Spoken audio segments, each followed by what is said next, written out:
ये क्या है? फीटोस्कोप। क्या बोलते हैं इसको? फीटोस्कोप। पुराने समय में जब हमारे पास डॉपलर नहीं होता था तब इसका यूज किया जाता था। इसका यूज होता है किसमें? बच्चे की हार्ट बीट सुनने के लिए हम फीटोस्कोप का यूज करते थे। लेकिन इस टाइम न्यू जनरेशन में क्या आ चुका है? इलेक्ट्रॉनिक डिवाइस आ चुका है। इसको बोलते हैं हम फीटल डॉपलर, जिससे हम बच्चे की फीटल हार्ट रेट को सुनते हैं। किसको पता है ये क्या है? फीटोस्कोप। क्या है ये? फीटोस्कोप। क्या यूज है इसका? क्या हम स्टेथोस्कोप से हार्ट बीट सुन सकते हैं बच्चे की?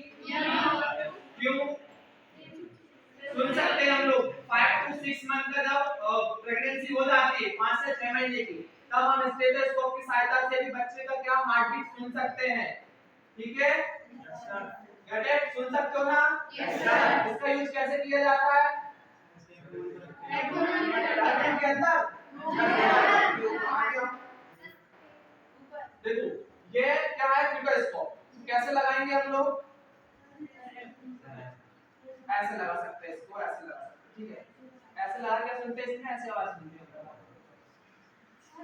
है ना? आ रही मतलब अभी तो फैन चल रहा है ना, उसकी आवाज आ रही है। प्रेग्नेंट हो तो उसकी आवाज आ सकती है ना? गर्ल्स प्रैक्टिकल करके देख सकती, 2 गर्ल्स आ जाओ, सुन सकते हो, दूसरे फैन की आवाज आएगी। आओ लगाओ, किसी को भी देखना चाहिए उसमें, ऊपर पास में आ। अब करो, बेड पे लेटो, इधर आओ। दीपक उसको पुश करना, मुझे दिमाग पुश करना बोल देंगे इधर वो